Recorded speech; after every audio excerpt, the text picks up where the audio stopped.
Hi, this is Next with Char. And all the time I'm inspired by things that I think are so interesting and that I want to share with other people.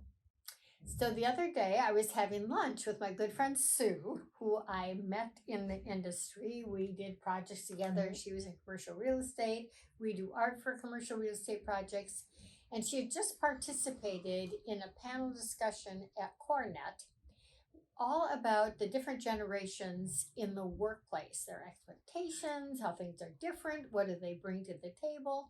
And I'm sitting there listening and being absolutely fascinated by it all. And I thought, oh, I'm going to invite her over to our new showroom space, and she and I are going to sit and chat and talk about what it is that she shared and the things that she heard from other panelists. So Sue, I'd like you to introduce yourself. Tell us a little bit about your career, and then we can get started in talking about Cornet. Okay. I'm Sue Raiche, and my background is interior design. I spent most of my career in commercial design, and more recently then landed into the service side. I went to the other side and really had a full experience, I believe. So I work with Char in art in some of the corporate settings that I worked in. Mm-hmm. Yeah. So, and that's always interesting because we're just talking about career paths and all those kinds of things. So why don't you tell us first about what was the goal and format of the Cornet panel discussion? The Cornet presentation was really for the young professionals group, and I was really honored to even be asked, being a year or so into retirement, was this work going to be relevant? And they said very much so, having had many years of experience in the industry. So I represented the baby boomers generation. And in that format, they used the SWOT analysis, often used in business: strengths, weaknesses, opportunities, and threats. And each of the panelists for representing the generations was to provide insight to what they thought represented their generation in a strength, weakness, opportunity, or threat. Okay. And so, which I thought was really interesting, because obviously you're thinking that every generation looks at it differently based on experiences. So first encapsulate what you thought the baby boomer generation, let's put it that way, would be. What would be their SWOT? We basically talked a lot about strengths, I think, and maybe some of the threats, if you will. And the strengths I listed for baby boomers was that we are resilient. You know, we are children of the Vietnam era. We've seen numerous wars.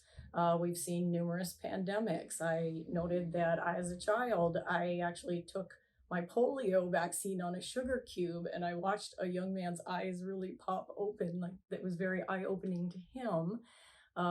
So we are resilient in that we've had to deal with many different changes, economic swings, 9/11 and those type of things in our careers. And as a result, that might enable us as boomers to add value in seeing other opportunities and ways to do things, perhaps not with technology.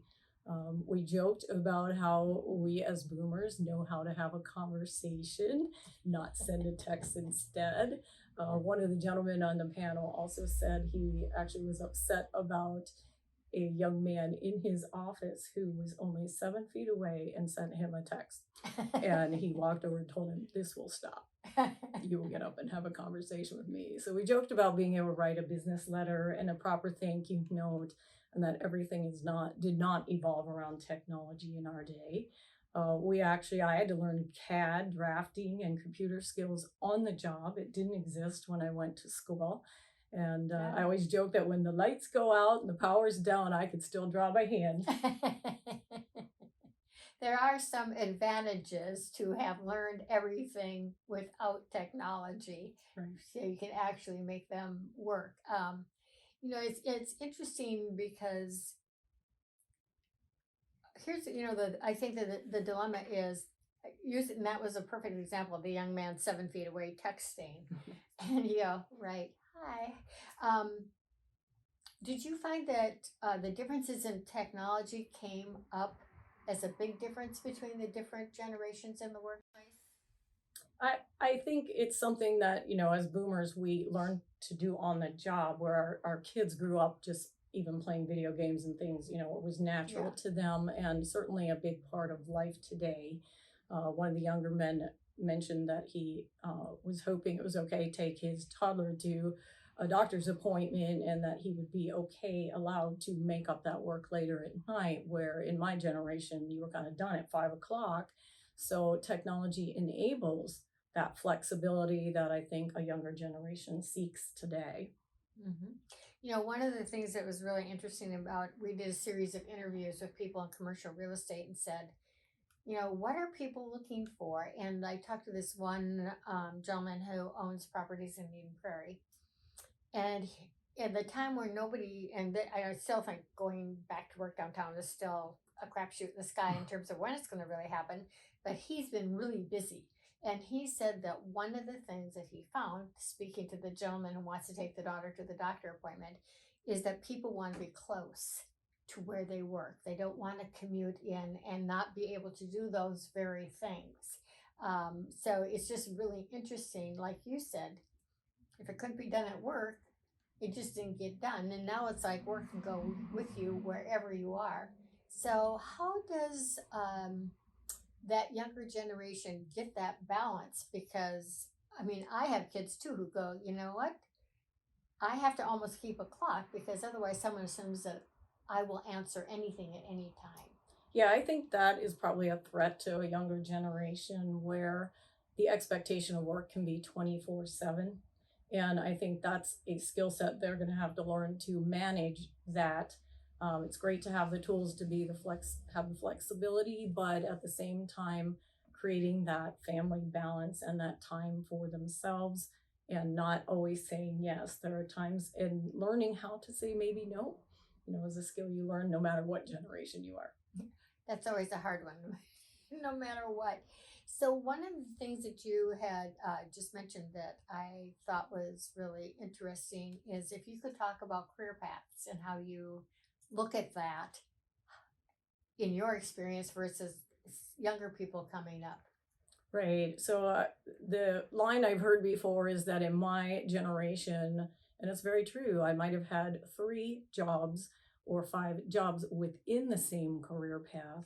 However, today's generation may actually have 5 different career paths. You may change direction in your career.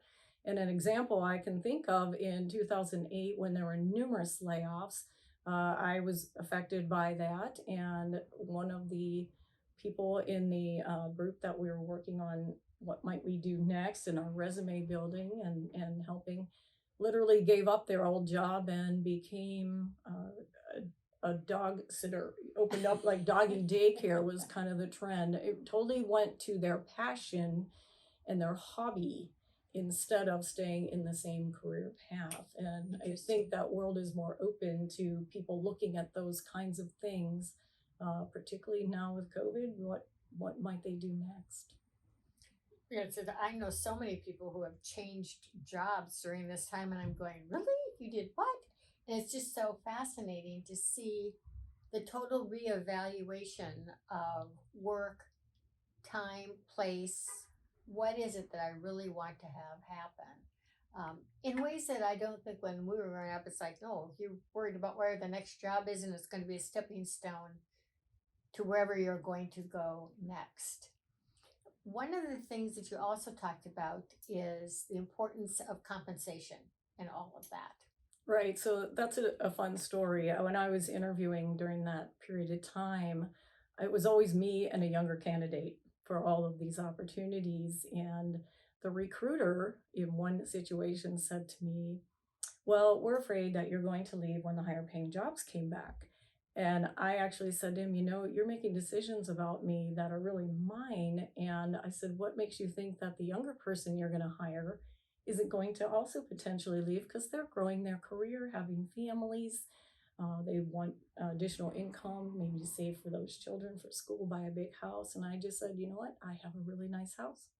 And he was kind of dead silent, you know, to think, because the assumption is that just because I'm older, I want to continue to climb, but my needs have changed. And what I want to do is what was the fun part of my life, my career, my job, and go back to that. And it may be that I don't need that level of responsibility of managing a team anymore, and that I'm okay with accepting a different salary.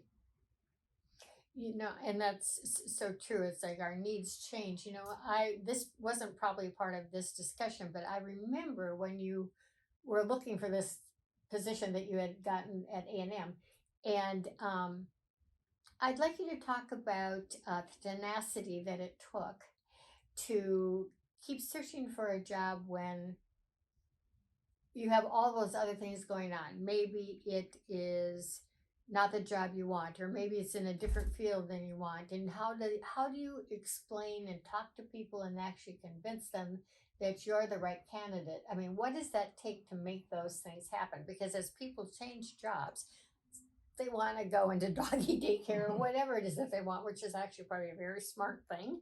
But what does it take to make that happen, to make a change and stick with it till the opportunity happens? I think one of the best career guidance advice that we got in this outplacement firm was find that special niche. What is special about you? And they made us create an elevator speech or whatever that you could pull from as you talk to people who are asking you, what are you seeking? And being able to say, here's who I am and what I'm looking for. I think it also took the people who know you in your field, who have set expectations about you, looking at you in a different way. I actually wrote different resumes and actually sought the counsel of someone in sales, because I had that experience earlier in my career, but it was in another state. People here did not know I had that career in the past, and actually helped me change the words so that they would be more appropriate to someone seeking a salesperson. And it took a little coaching of my part to people who knew me in the industry, who eventually then did hire me as a result of actually being the right candidate, because I had walked in the shoes of the client.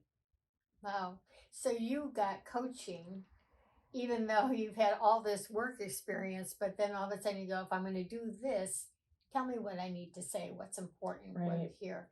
And you reached out to people that you already knew, and who Right. knew you? My peers, yeah, in the industry, and said, hey, you know, I have this experience. I could also work in a sales business development role in addition to my design facilities career. And that's what happened. So that kind of sounds like that. The other thing that people who've had some experience bring to the table is having a network of people, and I've always been this way too, a network of people that you can rely on, that you can go to, and you can get some additional information and feedback of saying, how do I make this happen? Yeah, I think one of the biggest mistakes, maybe a younger person, or maybe they just don't know what they don't know. You think you apply online and that's it. And then I never hear back. Well, that's step one. That's just the legal part. I use LinkedIn quite a bit. You need to network after you make that application to someone who works there, or has worked there, or has a connection to that location, and say, hey, can you help me get my resume to that hiring manager? I even did that where I reached out to someone on LinkedIn that I did not know, but could see that they had worked there. And I contacted her and said, would you be willing to speak to me about working at this place? And she did. You know, you don't get what you don't ask for, I have always said. And what harm is it to ask? Yeah. And I got the reward in that case. I think that's a great idea. My niece's husband had applied to Amazon a dozen times. Nothing, like crickets. No one saying anything. And then he found someone from college that he knew that worked at Amazon, kind of did what you did, reached out and say, could you tell me what it's like working there, and how do you get your resume in front of somebody? Because what he said was, you have to have some connection. Yep. Eventually in time, you think, oh, I went to XYZ school, college, and everybody's going to want me. And the reality is, It's not what you know, it's who you know in time, because eventually we all get to that level playing field where we all have skill sets. And why are they going to hire you? Back to that, why am I special? Mm-hmm. And you better know what is your special strength. So let's just say that maybe you're not like me, but sometimes I go, I'm not that special. I'm not that unique. Who would you reach out to help you sort that through and say, what makes me special? Would it be talking to your network? You said you got some coaching. I did through an outplacement firm, but even prior to that, when I left one of the major corporations I had worked for, there was a time in between. And I actually went to some of the suppliers that I had worked with and said, hey, what is my reputation on the street? Because you have to toot your own horn. And they told me I was a straight shooter. They loved that there was no hidden agendas, that when you work with me, you work with me and you know where you stand. So I appreciated that insight, but that's good counsel to reach out. You never know when that person might be your next employer, your next contact for your next job. So always mind your P's and Q's in business. That's awesome. I think now, especially when we have so many people thinking, what's that next thing? Realizing that it's all networking and asking and being straightforward enough to say, here's what I'm looking for and what I need and what I'm trying to do. What ideas and tools can you help me with? I remember when I started my business, it was someone who knew me. I tell people, this is not your perfect business plan, okay? In fact, it's not a business plan exactly, but she said, she knew I had been an art and English teacher. She knew I'd been in banking. She said, why don't we not that she was going to be there, but she said, why don't we put this business and art thing together? And I tell people my business plan was to say, okay. And because she was such a successful entrepreneur, I thought, and she knows me, I listened really closely to the things that she said and did those steps. So it's just like you said, you don't know who that person is or what they can give to you or what they see in you that you may not see in yourself. That is just so extremely helpful. Someone telling you that you're a straight shooter. I the other day had a meeting and someone said, I am so glad you're just so direct. I go, well, it's a waste of time if we're not direct. But you know what I mean? It's so, and those are all the things that we have learned along the way. Right. I have a fun story. When I was laid off in 2008, I have a friend who was an executive for one of the local banks. And he worked, in an accounting financial area, and he hired a 60-year-old, which was absolutely unheard of at that time as I was struggling, I mentioned earlier. And he hired the 60-year-old, and I looked at him and said, well, how did you decide that? And he said, because the experience this man can bring to my team, even if he leaves in 3 years, so are these other young people who are growing their careers. It allowed him to operate at higher efficiency. He did not have to handhold and micromanage. He said, my team will function so much better as a result of having this experience brought to my team. Isn't that interesting? It was unheard of, but it was a unique story. Isn't that true? That if it takes responsibility off of your shoulders, because I think one of the things you find when you hire younger people is you do a lot of mentoring. And if you have someone there to help you and help your team to be more functional and operate at peak rather than, like you said, even the young people are going to eventually leave. That's interesting. Wow. One of the other challenges we had, we mentioned that I said was kind of a threat for boomer aging, is the assumption that we were going to have all these medical problems and take leaves of absence. But I said, hey, think about the new mothers and fathers who are going to take maternity leave and paternity leave. They have leaves too. Yeah. And, we're not all in this one bucket of old people are going to be ill. The other assumption was that we could not work for a younger management supervisor. Oh. And I sure did, at some point in time. And that's okay. Because again, like this gentleman who was 60 could bring that experience to the team and be happy at doing what he did best. Yeah. Isn't that amazing? So, are there any other interesting tidbits that came out of this panel discussion that you thought, okay, I didn't expect to hear that, or be compared to someone? There was a little talk of COVID and how that impacted work going forward. And I'm sure there, because of technology and tools, it allows people to rethink the office, which we didn't have at that time.